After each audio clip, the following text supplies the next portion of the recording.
Welcome to the DFS pregame show here on RotoGrinders. I'm Jordan Cooper, aka Blender at Blender HD. If you want to follow me on Twitter, and it's Monday, June 5th. Yeah, it's June, month of June. And you know what we do on Mondays? We haven't done it in a while. We've been away.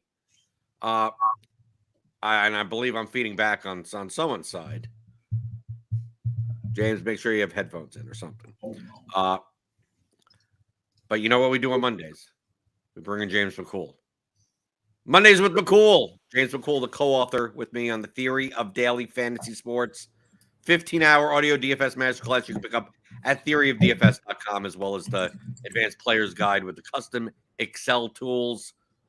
James, I haven't seen you in like almost a month. Yeah, it's been some time. We've been grinding. MLB season has been hot. We've been having a good time. How was the cruise? The cruise was there. The cruise happened. I tweeted about it. I saw some glaciers. I saw some mountains. Mm-hmm. I saw some Iditarod dog teams. Right, that was interesting. A lot of learn. You learn a lot about race dogs. Like they're treated as well as like top end thoroughbred horses. Yeah. So it's like, oh no, they're just training the dogs to pull a big sled and blah blah blah. It's like, no, they get spa treatments Mm-hmm. and massages, and like the nutrition like regimen is like they're essentially treated as athletes, not as like, oh no, like slave labor and cruel and unusual whatever, and the mushers. They live with them like full time. Yeah, like it's like they're a family. Like that entire team is a family. So it's weird to figure that, okay, I'm as a tourist thing, we're gonna go up to a summer dog mushing camp and have them drag us around like a forest track when they train. It's like no, the dogs, this is what they do. Like if they didn't get this type of exercise, they'd be going crazy, because that's what they want. That's what they want. They want to run. They want to go. They want to pull. They want to run. They want to have. To them, that's the most fun they'll have all day. So that was interesting in Alaska. I could have played DFS in Alaska. Apparently, Alaska DFS is legal. Wow. But of course, on Carnival cruises, like they block Draftkings. So, I mean, I wouldn't be able to get on anyway, even though obviously we were on land at some points. I wasn't going to do that. I mean, I played the King of the Pitch slate from Las Vegas, Mm-hmm. and I played the MMA slate this past weekend. You played the Giga Chalk MMA slate? It wasn't gay. Well, no. The most owned fighter lost. Well, no, I mean, I know that there were people who did really well because the most owned fighter lost, but there was a lot of owners. A lot of chalk that still went. Yeah, right. Yeah. Other than that, I mean, it was still a fairly chalky slate. But that's been my DFS play since the last time that we spoke, which was almost a month ago. Because I've been, we missed 3 shows on Monday. Yeah. Right. Give me those thumbs ups in the chat for welcoming me back. Although I've been back on Thursday doing the show, but whatever. What have you been up to for 3 weeks? Are you rich? Are you broke? Did you come up with something? Did baseball go? Like, what has been going on in MLB? It seems like I follow tweets. It seems like maybe I only follow the people that complain when the chalk hits, but it seems like whenever some 38% owned batter is there, they hit the home runs. No, actually, that's not what's been happening. Okay, so it's only people complaining in my Twitter timeline. This baseball season has been easier, and I think has had more edge than any season in the last 5 years. Really? I mean, has pitching, like, has it been the case like the first month of the season that if you have a high owned pitcher, they're dead? You might as well just what? Yeah, a lot. I mean, projects well, just it doesn't going to do well. How many times are people going to roster Blake Snell? Like, what's going to happen? Yeah, we're going to see heavy Blake Snell chalk today. For sure. But like, I did call that out. I called out people who just continue to roster Blake Snell, even though he's just not good this year. But that's kind of what it comes down to. one, I won a ticket to the Fantasy Baseball World Championship already gone. So that was cool. The live final. Yeah, the live final. Yep. So you want a ticket full, not a qualifying ticket, like you're going to be there. Yeah, like I'm going to be there. Oh, how did I not know about this? I tweeted about it. When was this? 3 weeks ago, I want to say. Okay, yeah, because I'm in the middle of the. Yeah, well, I mean, yeah. So I did. I floating around icebergs. What the hell am I supposed to know? And then I mean, it was funny. Like I punched that and I went on like a 3-week downswing because of course I did. This is like that's like a $60,000 ticket or something. Yeah. So what I mean, whatever the value. I mean, it's DraftKings, right? This wasn't FanDuel, right? Right, DraftKings. So FanDuel, I don't know. Their fantasy championship is just like it's to be announced. It has a bracket, a merge tag. Yeah, it's still TBA. Right. It's going to be at some. We don't know where it's going to be, and it's going to end up being. It's going to be somewhere in the Ukraine or something. Yeah, it's going to be New Jersey. New Jersey and Ukraine are the same place. Right. But yeah, I have 3 subs that have FanDuel Live Final tickets in the last month, and I took down DraftKings, so it's been really, really good. Did you win anything else that day? Did you just have it in that? Yeah, I took down the 88 too. But I mean, the 88 is like 10K or whatever. So it's 10K or whatever. I go on vacation. 3 weeks, and 10K, a 5-figure win, 10K. Yeah. No biggie. Just the run of the mill happens all the time. In relation to the 60K ticket, like it's but you can't even count. I mean, what's the last place payout in the? Well, I already got the last place payout, and it's 20,000. So okay, so you got 20 grand. Yeah. Right, and then obviously you're gonna get taxed on the rest, which kills you. Right. So I got 20K from that, and then 10K from the 88 that same day, which was nice. And then I've also you got $30,000 in your account. And then I took down another. I took third in the 250 like last week or something like that. So it's been that's 10 grand there, right? Yeah, I've been running really hot. Okay. And like 10 grand. You're just enter a contest 10 grand. It's like just right. To you. Yeah, that's exactly it. Yeah. But like I said, I think the baseball has been really, really, really soft this year, at least in the smaller fields. In the 250, the 555, 888, stuff like that. Like and even in the smaller dollar contests, not quite to the same degree, the chalk is so condensed, it feels like NBA. Like people are playing baseball as if it is NBA this year. We're seeing 35% ownership on players on 13 game slates. And that's on hitters, right? Like we saw like who? Like what's been happening? I know Kyle Schwarber hit 2 home runs Well, Kyle Schwarber hit 2 home runs yesterday. Yesterday. But people have been rostering the Phillies nonstop, and they like all of the Phillies were like 35% owned on a 13-game slate this week. And they've been just like trash up until they just absolutely dominated yesterday.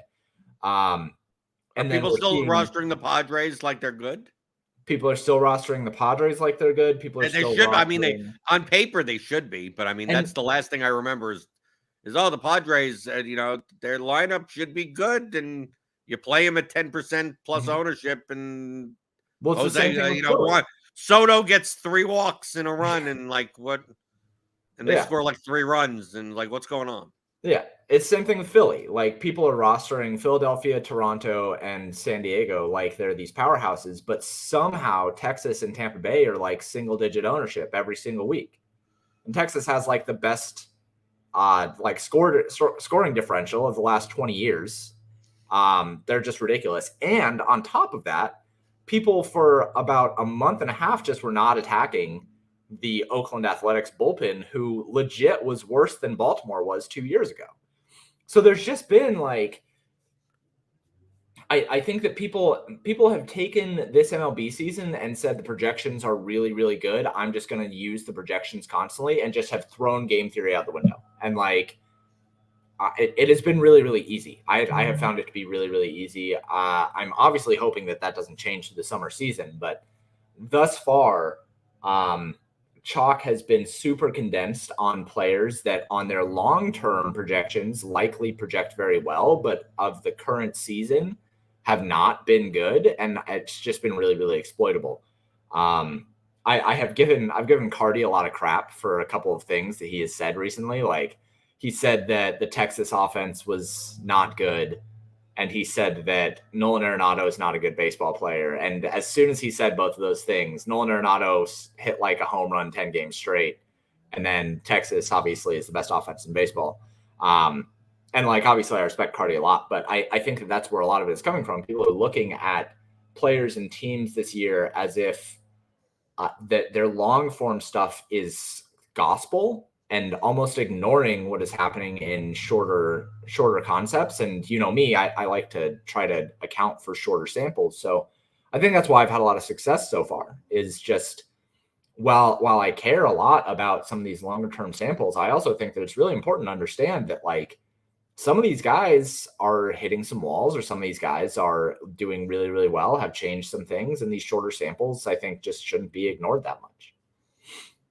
But do you know the reason for it? I mean, the problem with small sample size bias is that you most likely are not going to be able to determine if something has changed, or is it just short-term variance? Absolutely. But the caveat here is the condensed chalk.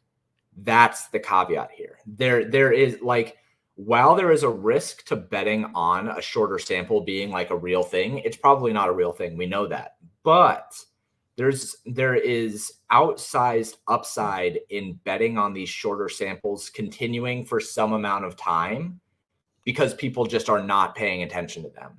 It's kind of like the idea of hot and cold streaks are not something that you can measure, but we know they exist throughout sports, right? Like, it's kind of a mental thing. And while I'm not going to sit here and project for somebody to continue to be hot or cold, I do think that it's understandable to be reticent of those streaks and take advantage of them if the ownership allows you to do so. Right. Because Okay. remember, Well, I think that's the better point that you're making, is that that's the point that I'm trying to get around to. I mean, I say it in MMA often, that I look at the fights that have variance. I want to embrace the variance. And I also, obviously, in MMA, you're always dealing with small sample sizes, and it tends to work the other way in MMA. Right.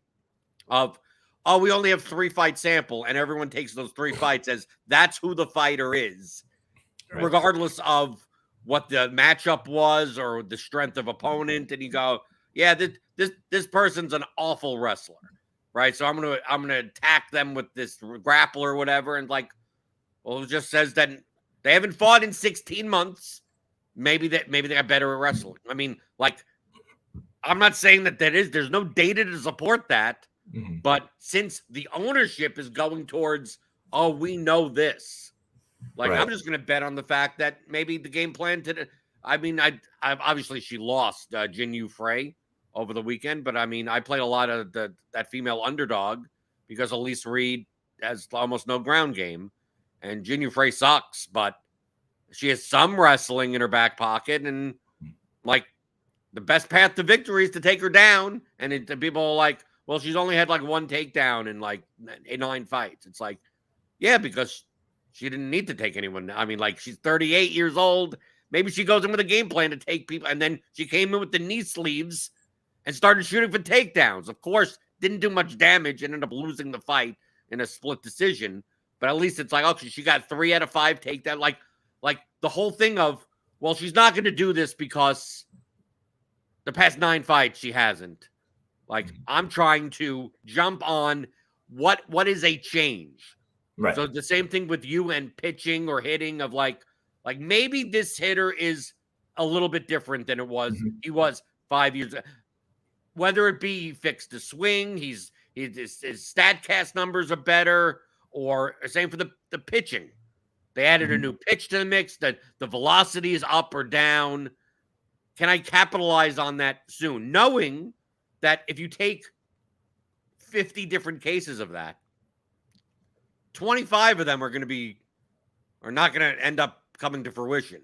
Right. And 25 will, in a short-term period. You don't know which half it is. It's like the advertising slogan. It's like, half of all advertising works, but you don't know which half. So you got to spend it all. So you work on that, going, okay, what spots aren't owned, that maybe Nolan Arenado ain't a bum, right? I'm gonna play the Cardinals, right? Or the Texas people don't want to play the Texas Rangers because they're long term. You regress long term. Like this is not the best hitting team. This team should be striking out more. It should be flying out more, and I think this is unsustainable. And the other side, if the field is thinking that, doing the opposite and going, maybe they've changed. But what ends up, James, I think the dynamic in MLB DFS or in DFS in general in 2023, we see it in NFL in a lot of occasions. We definitely see it in golf. I know that because a lot of people, you go back to 2014 PGA DFS, if some guy hit well one week, he'd be mega owned the next week. Yeah. And now it's like the opposite of like, oh, he hit well. And then you look into his stats. It's like, yeah, he gained 7 strokes putting. It's like, okay, well, that's unsustainable. And you know what? The guy comes in third. He's cheap, and he only ends up being 2% owned the next week because the entire field is like, well, there's no way he's going to sustain that putting. Like they've learned not trust small samples. But now people trust like way long-term stuff because of, baseline median projections. And so much of the field is using them that it could be that, oh yeah, this is the best median projected play. But do you want to play them at 24% owned? Maybe you play a 5% owned team that has been hitting much better than their long-term thing is, or you're attacking a pitcher that like this is a good, it looks like this pitcher's good from a 5-year sample. And you go, well, the past year, he's been kind of trash. Right. Yeah. So why don't I just attack him? Even though he probably regresses to the mean. He probably comes back over the course of the year, but maybe it's not this start. Yep. But you're only doing it because the field isn't right. Like, that's the key. It's like getting swayed by these small sample sizes.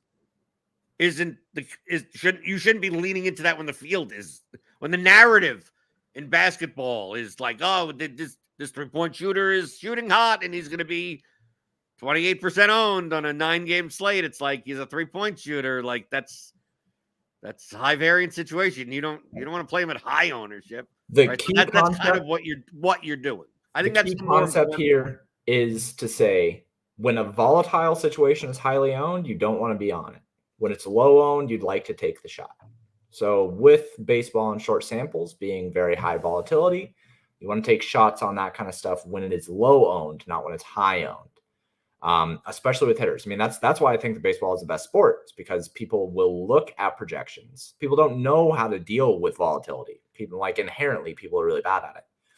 So you're looking at situations where tonight, if Philadelphia is going to be chalk again, and like early projections are looking like they're going to be, is their short-term stuff terrible? Like, are they still bad?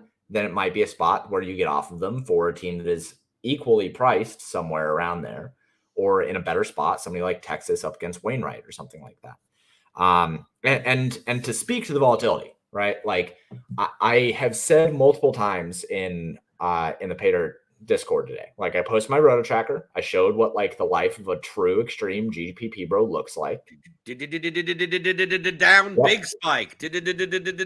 Big spike. I mean, that's what it looks like. You should be losing most of the time.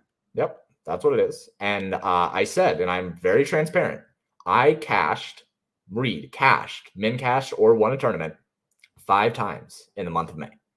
5 times. I played every day, every main slate.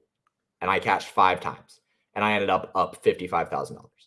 So it's like, it doesn't matter if you. Yeah, but when you cash, it's always 10,000. Apparently, well, that's what I aim for. Grand grows on trees, and you're next. That's what I aim for. I literally I got made fun of. So basically, you won. You came in the top 0.1% like twice out of 30 days, and the 3 other times you just got like some negligible, 2x, 3x, 5x, something like that. Well, no, I mean, I have cash. My 1% rate for baseball this year is like 3.4%. Right, which is great.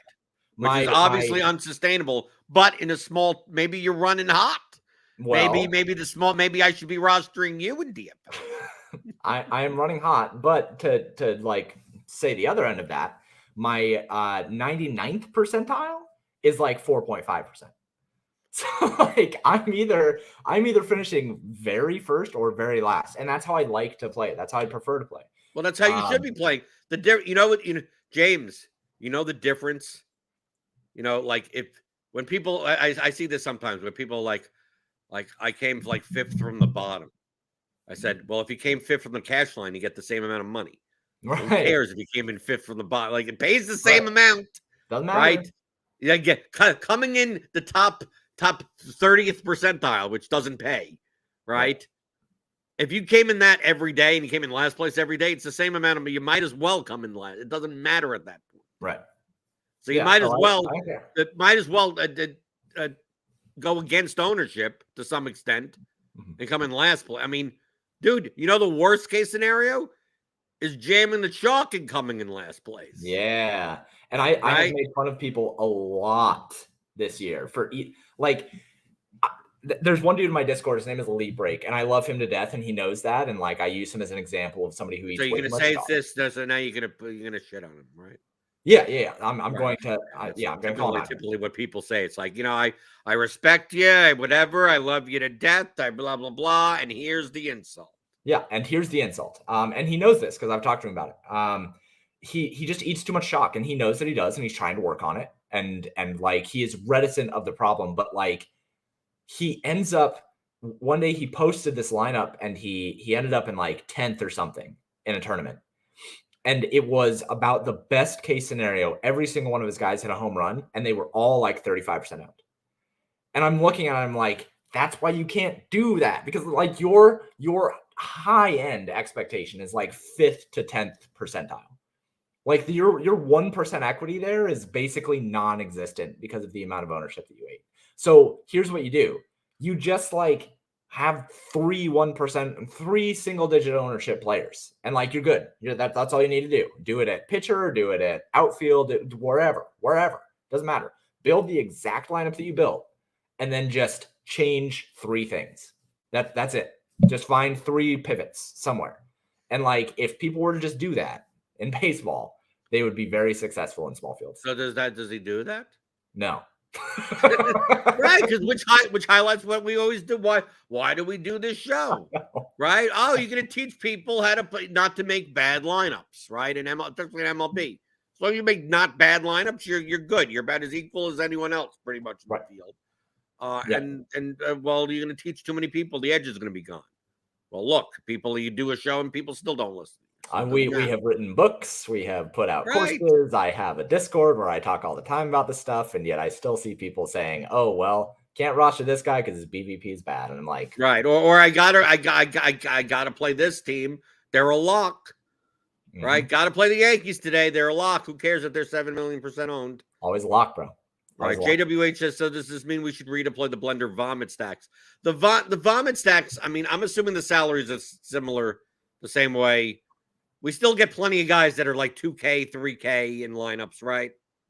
Yes and no. So the pricing has actually been really bad on DraftKings this year. There have bad in what way? Bad in what way? Because I just want to highlight that the vomit stacks approach only exists in a world where top end pitching exists, meaning that there's a 10, 11K pitcher worth playing. Yeah. It's not like, oh, they're the 4th starter on the team, but it's just a garbage slate. And, Jake Odorizzi is 10-4, like, and that it's not for those slates. And also it relies on the fact that to stack any of the higher total teams, like they're all 5K players. Like you don't get a $2,700 7th hitter and a 2K catcher. So you can at least play, 3 of the main hitters from it. Like it gets to the point where, like in the past where I'm going to play the Astros. Well, good luck. You're going to have to play a cheap pitcher. Yeah. Right. Oh, and you can't play the Dodgers. You can't play the Yankees. You can't play the Red Sox. Like, because no one on the team is priced lower than like 4,200 or something. Even So the Colton went with the Wong, right? So the vomit stacks are, oh, now I could play the highest end pitching that no one that plays any of those teams could play. Yeah. And then I have to hope that the Detroit Tigers score 7 runs today.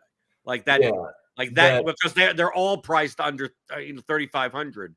But I've seen before, before I left, every lineup would have, there'd be some $2,300 players, $2,700 players, $3,200 players that you could, unless you need to stack all 5 of the best hitters on the team, you could grab 3 plus 2 cheapies or cheaper and still make a reasonable lineup in the rest of your slots anyway. So there's no need to play a team with a 3.5 implied team total that's 16,000 as a stack when you could spend 20,000 as a stack for a team that has a 5.5 implied run total. Yeah, and it's multiple things here. So one, when I say the pricing has been bad, I mean that the pitchers have not been priced up enough. We're seeing slates where I thought Spencer Strider is $1 million. Spencer Strider is one of the only pitchers who is $1 million. Him and Jacob deGrom are the only pitchers that have hit over 12K this year, I think. Maybe Garrett Cole hit it at some point earlier in the year. But so what pitchers aren't being priced up? I see Spencer Strider's price is ridiculous. Spencer Strider's price is ridiculous. But then after that, you have guys who will sometimes hit the 11K range. But the problem is that the distribution and the spread is so wide that you end up almost every single slate having these $7,800, $7,900 pitchers who are always valuable. But you're saying that these $7,500, $8,000 pitchers should really be $9,000, $9,500. Right. They should be more expensive. It's like $1,000. And the other part of that is that you end up with not only those options, but then you also end up with multiple, right? So it's not like one, usually people will key in on one, and usually it's a Blake Snell, who has strikeout upside, but he's had a lot of problems, right? So people will go 43, 45, 50% owned on that SB2. We saw it 2 days ago with Tristan McKenzie. I think he's like 50% owned or something. We saw it yesterday with Michael Kopech. He's 50% owned. And then you have yesterday on the same slate, Michael Kopech was 8,500. He was 53% owned. And then Taj Bradley was 8,300 and he was 5% owned. So not only do you have these misprices in pitchers where a lot of these mid-range pitchers are $500 to $1,000 too cheap, but you also have condensed chalk on one of them, which then allows you to have leverage gained through another SP2 that makes it so it doesn't even matter. Like yesterday, I had Schwarber. I had a Philly stack, but I was able to get away with it because I had Taj Bradley at 5% owned and I had Paul Blackburn at 4% owned or something. So it doesn't matter if I eat the chalk at hitter. It's just the pricing on pitchers has been low. And then you can pair that with, you haven't really needed to go with the super expensive stacks. Like the hitter stacks, sure, there's San Diego that's really expensive. There's Philadelphia that's really expensive. Texas is really expensive. But you have teams like Milwaukee and St. Louis and Cincinnati and Kansas City. And you have all of these different teams that have so much upside that pairing them with a high-end SP1 and a mid-range SP2 who is already too cheap by about $1,000, and then you have this stack that is probably too cheap as an aggregate of about another $1,500, maybe $2,000. You just haven't needed to spend up at bats all that much. You can, because you have two pitchers in that $7,000, $8,500 range that you can get Texas, pretty much any slate. You can get Tampa Bay, pretty much any slate, but you don't need to because you have stacks that have stolen base upside. The changes to the rules have made it so these mid-range stacks have been as valuable because power is not as vital as it has been in seasons past. So the dynamics of the way that pricing has changed and the rule changes of offense in the offseason have made it so the top-end stacks are not as valuable and the top-end pitchers are not as expensive. And then also we're heading into the summer months. Mm-hmm. So we're going to see, a bunch of teams that have high team totals, right? We're going to see a bunch of games that are in the 90s that maybe the expensive stack puts up 9 runs, but there may be like 5 teams on the slate that put up like 8, 9, 10 runs, and you can't roster them all. So as long as you got points from somewhere, it'll be one of those slates where the winning lineup could have been one of 4 different stacks, depending on who you paired them with at pitcher.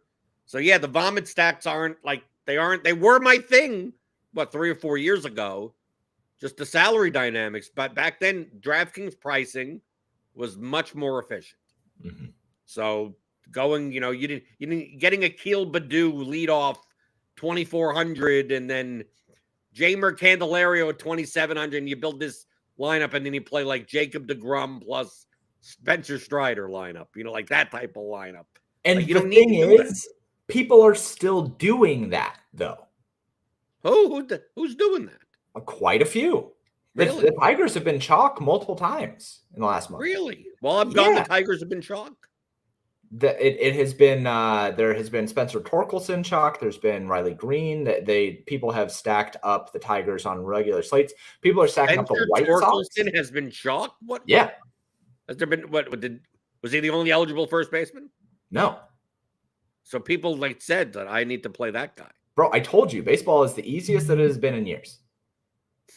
I wasn't kidding. I think that people are playing absolutely terribly this year. Like, the field is playing really badly this year. Big Hitter asks, the Phillies been terrible, but yesterday they faced Williams, but they've seen a lot with success. This starts the BVP. Okay, no, it doesn't. Any way to put on how often a team has seen a pitcher? That's something that, to me, you would have to ask Cardi, but I don't think it matters as much as people think it does. It's probably minimal. There's some chatter. I mean, I hear, like I said, I think that there is something to be said about the mental aspect of sports that we can't measure in a projection system, right? I think that BVP for sure exists in some way. It's not measurable, but I do think that, somebody like, well, it's measurable. It's in the, Cardi, there is a way of measuring that in the projection. I'm just saying how much weight. It's probably very low. My stance is that you probably can't project it in a way that matters. Right. Like when it comes to things like these mental aspects, the one example that I have is something like if 2 hitters have been in the league or 2 players have been in the league, you have Miggy Cabrera and maybe Carlos Hernandez or something like that. That these guys who have been in the league for a long time and face each other multiple times, whatever. Maybe there's something there where one of them is just not good at facing the other one. And there might be a mental aspect of that you just can't measure. But when it comes to things like that, trying to project it and trying to be so granular about things that may or may not exist or may not be consistent, you're better off just kind of not caring about it and looking at things that we know have signal. With something somebody brought up yesterday that Taj Bradley, it was the second time that he faced the Red Sox in, I don't know, a couple weeks or something like that. Like, oh, well, now the Red Sox are going to know what he likes to do more. And it's like, okay, well, you can have that stance, but Taj Bradley also now knows what the Red Sox want to do to try to hit the ball. Like, it creates this narrative where if you're looking at it that way, and if you're looking at these different kind of like mental things, people will bend it towards the side that they already have a bias towards wanting to utilize. So I just think that there's so many ways to go wrong with it, and there's so many ways to make the data say what you want to say when it comes to those kind of things that it's better to just avoid it. A better way to get a different view on a pitcher? How is that? By wearing a pair of Shady Rays. Oh. Kick off the new year with new gear built to last. Our friends at Shady Rays, maybe not my friends, maybe RotoGrinders friends. I don't even know anyone over at Shady Rays. Our friends, our associates, right? I barely consider you a friend. I'm going to all the people at Shady Rays to be friends, right? Our friends at Shady Rays have you covered from the sun to the slopes with premium polarized shades, customizable snow goggles, and much more. Shady Rays is an independent sunglasses company that advertises on podcasts, so support them. That offer a world-class product that's just as good as any expensive pair that you've worn. I don't wear sunglasses, but if I had to choose to wear sunglasses, maybe give a shot at Shady Rays because they're durable frames and extremely clear optics for outdoor adventures. I was in Alaska.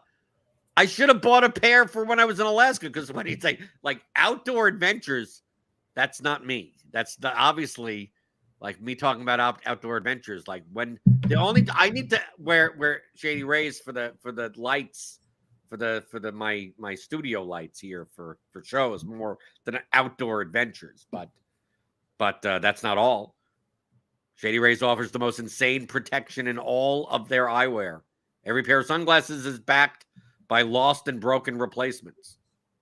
So when you get frustrated when Kyle Schwarber, the second home run at 38% owned, and you're outdoors, you're rafting, obviously you're out kayaking or something like that in the sun, and you get a little notification, Kyle Schwarber chalk hit. The fish got it. You're out fishing.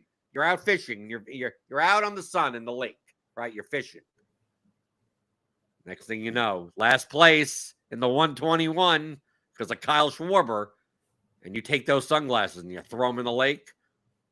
Well, just contact Shady Rays. They'll get you another pair. If you lose or break your pair, even on day one, they told RotoGrinders. They didn't tell me. No one personally contacts me.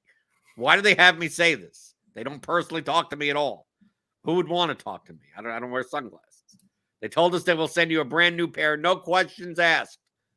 Other than who you are, obviously. I mean, they're going to ask They're going to ask something, James, right? Is it ever no questions about why you broke your pair or something like that? But they will. You imagine I emailed, just randomly emailed from a random. I set up a new Gmail account, and I just emailed them and I said, I send me a brand new pair, and they go, "Who are you?" I said, "I thought no questions asked." Right.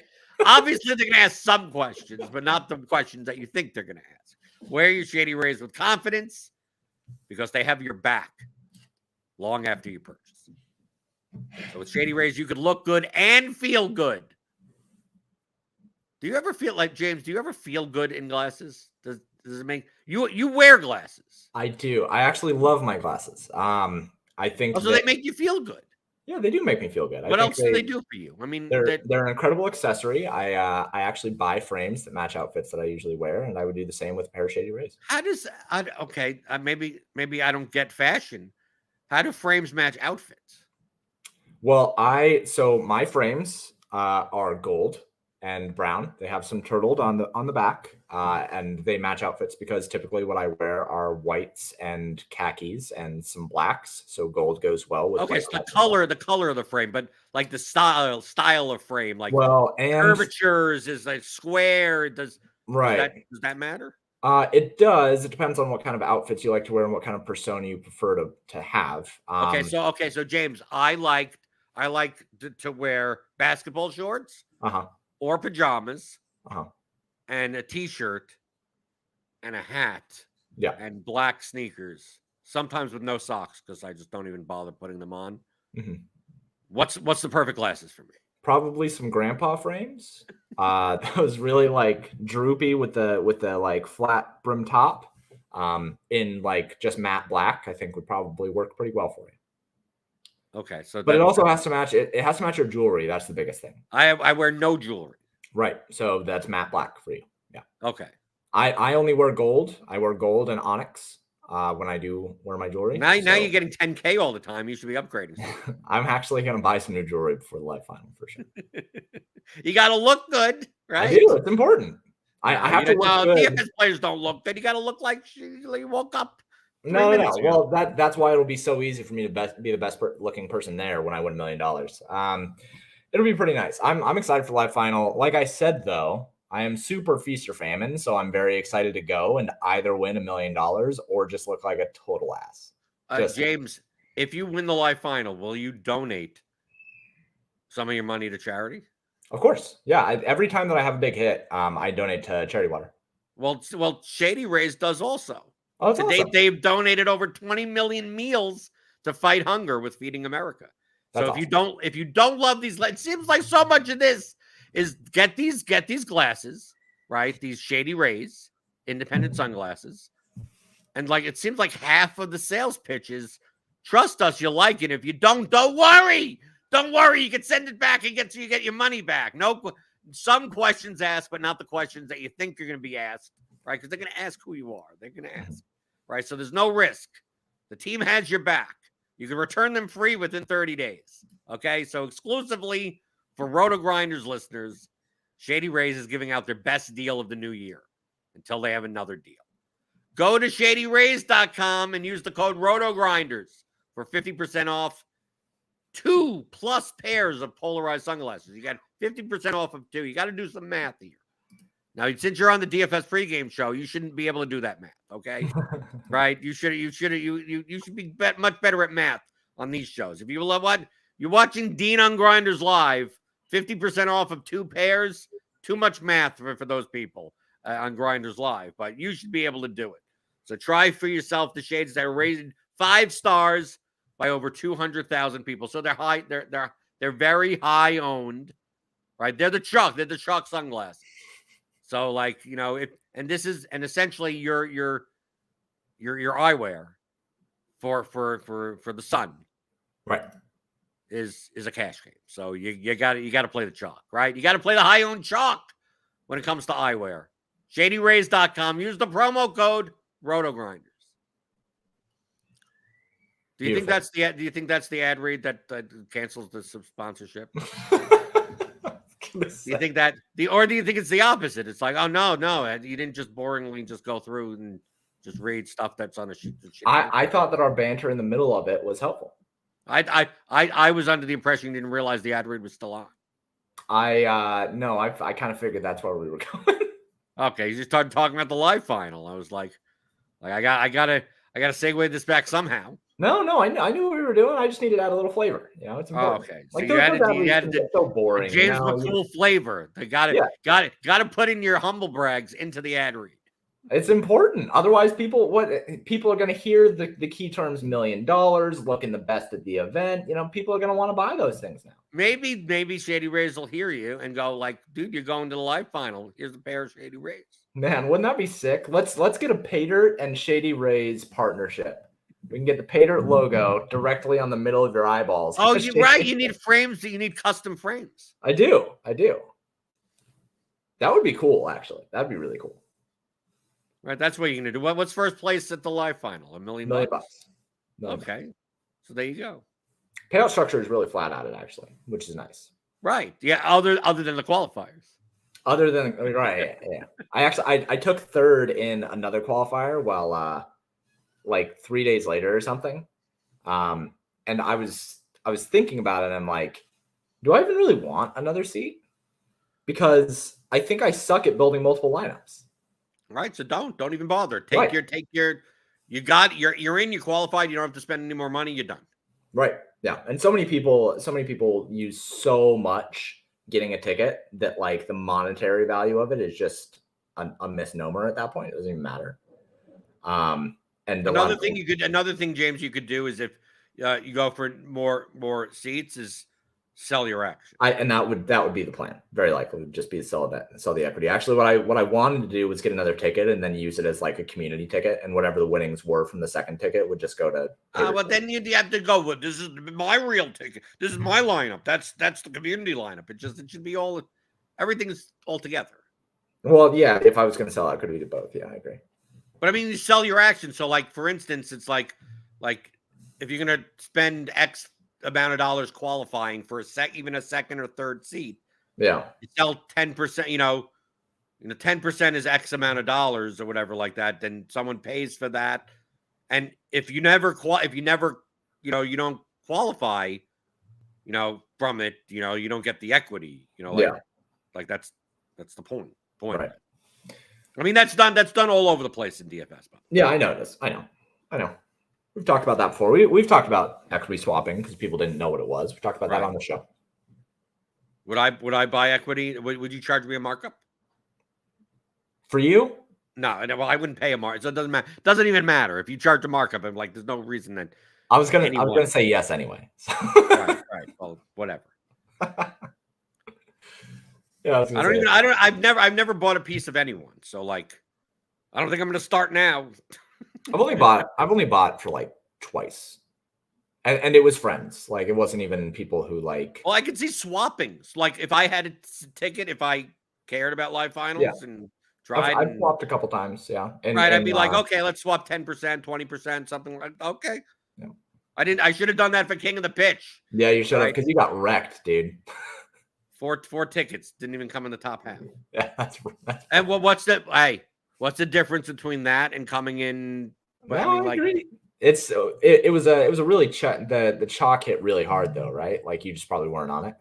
Yeah, basically an Arsenal stack, and then Moneyball played like the same lineup 7 times essentially. Oh, that sucks. Okay, yeah, that's hard. Like the same lineup and like with a 2v2 with an Arsenal stack, and he came in 6 of the top 10 spots. Yeah, I heard that. Yeah.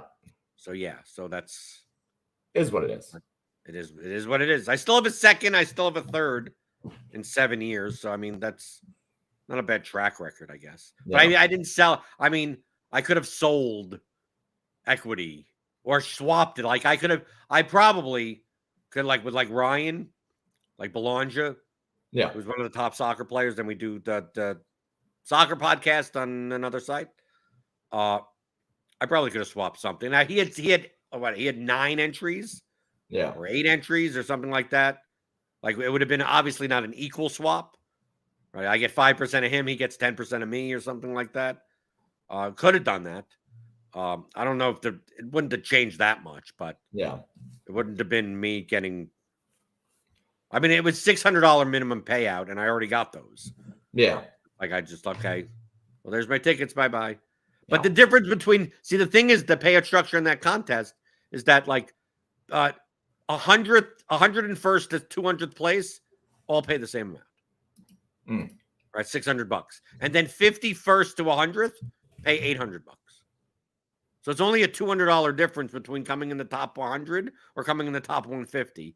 So like if you come in the top one, that's essentially like not like, dude, you have to come in the top 25% to even get much more than what you have. So I'm fine. I'm fine having one of my entries coming like 7th to last place. Yeah. The as contrarian, like I don't want that to be the chalky lineup. Like to be like, okay, I'm going to pair these 2 teams that and end up getting 4 or 5 players that have 2 goal upside at like 5 to 10% ownership. It's like, dude, this could have easily been the winner. Yeah, it wasn't, but it could have been. But the payout for the live final is $1 million to first, $600,000 to second, $400,000 to third, $300,000 to fourth, $200,000 to fifth, and then $150,000 to sixth, and then $100,000 for seventh and eighth. It's really flat. So while I will probably still play very similarly to the way that I play just every other time, I do think that I will likely need to be a little bit more conservative because of how flat this payout structure is. Right. Like top 50th percentile is another 10 grand on top of the payout. It's another 33%. So the payout structure there, and that's a conversation that is really important to have is understanding the contest dynamics and the payout structure of the tournament that you're in. Managing the expected value for something like that is so much different than managing the expected value of even like the 88 to the 250 on a regular day. Even like the 888 today, I think is 100K to first and like 5K or something to 10th, or like just like a drastic difference, right? So the expected value and the way to measure that out is really important. So just some notes on payout structures and thinking about that kind of stuff. Most people don't think about it enough. Well, they should think about it, and we talk about it. The Theory of Daily Fantasy Sports 15-hour audio DFS masterclass, as well as the Theory of DFS for advanced players, which includes James's custom Excel tools that you could use for efficiency and accuracy. James, people could find you, Pater_DFS, and obviously, if they want to win exactly $10,000, right? Yeah. Anytime they want. They go to paterdfs.com, right? Yeah, you can go to paterdfs.com and learn how to place either literally first or last in any GPP that you play. I like I said, I think the baseball has been extremely profitable this year. always happy to welcome For you, maybe not for everyone. For you, the community. I have seen a lot of people have a lot of success. I think James, in the past 3 weeks, Uh-huh. I've not won a thing in MLB. Well, that's because you have not played a thing in MLB. It's true. I haven't lost. Technically, you're having a much better season than a lot of people. I'm having, James. I had a much better May than April. Right? Yeah. There you April, go. I lost money. Right. In May, I didn't have much to do because I couldn't play. But yeah, you can find me paydrdfs.com or paydrd_DFS, and always ask questions. I'm happy to answer questions whenever I can. Right. And you could ask questions here. Questions at theoryofdfs.com. You could send them in. I have plenty in my queue that I'll be covering Tuesday, Wednesday, Thursday, Friday, all the time, right? Give me that thummy thumbs. Give me the thummy thumbs in the morning. Hit that thumbs up button. Hit the subscribe button. Hit the notification bell to know when we go live. Got a whole ton of shows on the YouTube channel, right? Whole ton of shows. We got baseball. We got basketball playoffs. We got golf, MMA. We got more MMA this weekend. So tune in to all of that and subscribe to RotoGrinders. I joined the Discord. You can ask me questions there. I do 2 or 3 times a month. I do private group coaching on Zoom. That's only for RotoGrinders premium members. So join RotoGrinders. Click on that link in the description. Get 10% off your first month. Join the Discord. Join the Blenders Game Theory channel. And that's pretty much that's the best. That's where you get the best place to get in touch with me, right? Instead of Twitter DMs or email, like just go in there and I'll talk to anyone about anything, right? Answer your questions like I always do here as well. I'm all over the place, right? I'm here. I'm back, right? No more vacations. Not until Labor Day. I'll be going up to Chicago Labor Day weekend. So, but until then, I think you're not going to occasional off day for a doctor's appointment or something, but I'll be here, right? I'm not dead, right? I didn't get many DMs of, are you dead? Is the show over? Did RotoGrinders fire you?